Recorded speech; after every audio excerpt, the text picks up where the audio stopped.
Porque a minha cadeira aqui está estragada. Bom, esse é outro problema. Eu sou Felipe Marcelo Gimenez, eu sou procurador do Estado de Mato Grosso do Sul, minha OAB é MS 7580, estou aqui representando a Associação Pátria Brasil. E não é propriamente uma pergunta, Excelência, eu quero usar uma expressão lá da tua terra. Nós somos advogados, o senhor é advogado, eu sou advogado, e quando esses cientistas falam da tecnologia da informação, nós ficamos mais perdidos que Cusco em procissão. Essa é uma frase muito dita lá. Pois é.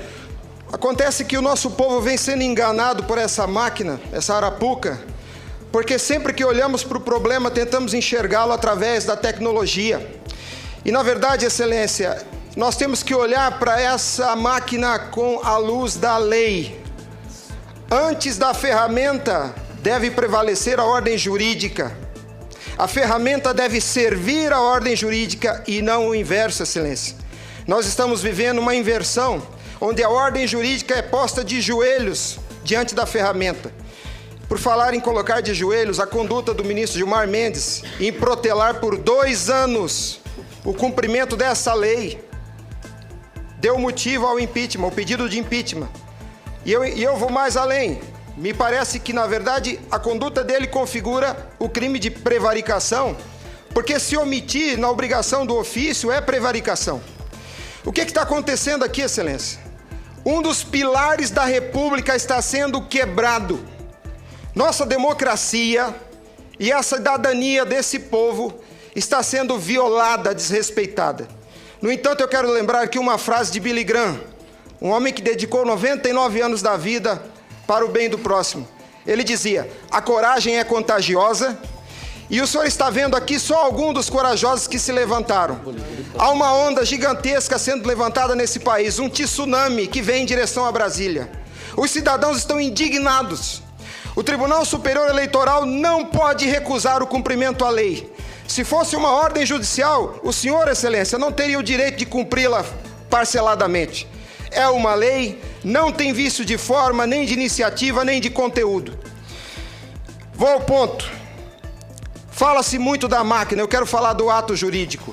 O senhor, como advogado, entende bem desse assunto. Somente o exercício do voto é secreto para garantir ao cidadão a liberdade de escolha. O ato seguinte, porque o processo eleitoral é feito de etapas, o ato seguinte é um ato administrativo. A contagem de um voto é um ato administrativo e se submete a um requisito de validade sob pena de ser nulo, que é o princípio da publicidade. Qualquer ato administrativo deve ser público.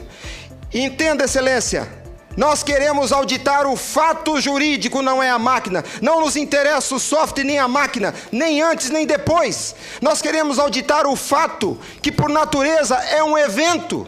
O evento se perde. Por isso a necessidade de dar corpo físico ao fato da contagem do voto, para que se conheça, para que se cumpra o princípio da publicidade, porque a publicidade é erga omnes, é para todos os cidadãos, não é só para o eleitor que olha no visor. Essa contagem do voto deve ser feita para que todos os cidadãos tenham a oportunidade de fiscalizá-la. E não é a contagem de milhões de votos, é a contagem de um voto, de cada voto é um ato administrativo, e será nulo se não for público. Há vários princípios constitucionais que vêm sendo quebrados desde que a Arapuca foi inventada lá em 97. A cidadania, a publicidade, a moralidade, a legalidade e a própria república, porque nós cidadãos não temos sido respeitados na nossa escolha. Nossa escolha só será respeitada se ela for retratada no corpo físico da impressão para cumprir o princípio da publicidade. O exercício do voto é secreto, mas a contagem deve ser pública. E qual que é a artimanha da urna? Ela estende o segredo do exercício até a última etapa. E o sagrado BU, eu vou usar uma expressão de alguém, eu não lembro quem é o proprietário dessa frase. A seita do santo byte tem no altar o BU. O BU não prova nada, Excelência. Quando o BU é imprimido, já houve a contagem dos votos em segredo. A fraude já aconteceu, porque cada voto contado deve ser público. O BU informa ao senhor, Excelência, o total. Nem no condomínio onde eu moro não aceitaria uma eleição assim. Imagine, Excelência, se eu fosse candidato a síndico, colhesse a urna e fosse contar dentro do meu apartamento e voltasse e comunicasse aos condôminos. Aqui está o resultado, eu fui eleito. O BU é a prova da fraude, Excelência. O BU é a prova da fraude. Doutora Simone, apesar de muito jovem, foi minha professora na faculdade. Ela é talvez a cabeça mais qualificada nesse Senado para rezar esse discurso, para dizer o que é um ato administrativo. Gostaria que ela estivesse aqui. O que acontece? Nós estamos sofrendo uma violação dos princípios republicanos, dos princípios constitucionais e principalmente, Excelência, da cidadania, porque nossa cidadania só existe na medida em que nosso voto seja respeitado, porque ele é o instrumento do exercício da cidadania, porque através deles elegemos os nossos escolhidos. E a nossa eleição, a nossa escolha tem sido apurada em segredo e o fato se perde. Por isso que os adeptos da seita do Santo Baite dizem que nunca há fraude. Porque quando se procurar o fato dentro da máquina, ele já não está mais lá, ele está no BU. E o BU só tem o total da contagem dos votos, Excelência. Nós precisamos olhar para esse problema sobre a ótica da lei. Sobre a ótica da lei. Nós não podemos continuar aceitando esse engodo. E a lei que os senhores votaram, com uma representação maciça da outorga popular, só os senhores têm legitimidade para representar o povo brasileiro. Só os senhores. Os ministros da Justiça não têm essa legitimidade. Eles estão usurpando dos senhores as suas competências. Eles estão colocando esse Congresso Nacional de joelhos, porque estão se recusando a cumprir a lei. Excelência, eles estão cometendo abuso de autoridade. Abuso. Porque essa lei que os senhores votaram com 71% do Congresso Nacional, a derrubada do veto teve um peso de outorga popular maior do que as emendas à Constituição. 71% do Congresso Nacional disse, em nome do povo, será impresso o voto. E a lei, Excelência, não tem discricionariedade. A lei não permite fracionamento. Fracionar o cumprimento da lei é um abuso, é uma violação, é uma teratologia. Não há possibilidade de se fracionar o cumprimento da lei. Imagine o senhor, se o senhor fosse sujeito passivo de uma ordem de Gilmar Mendes, se ele aceitaria ouvir do senhor o seguinte: ministro, eu vou cumprir sua ordem, um pouquinho a cada ano. Até 2050, Gilmar Mendes, eu termino de cumprir a sua ordem. Imagina que ele aceitasse isso do senhor. A lei não tem discricionariedade.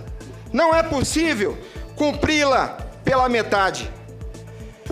Em resumo é isso, Excelência. E por fim, o direito dos senhores, a sua autoridade como representantes do povo está sendo vilipendiada. E por quem? Vou dizer mais. Não é por juízes.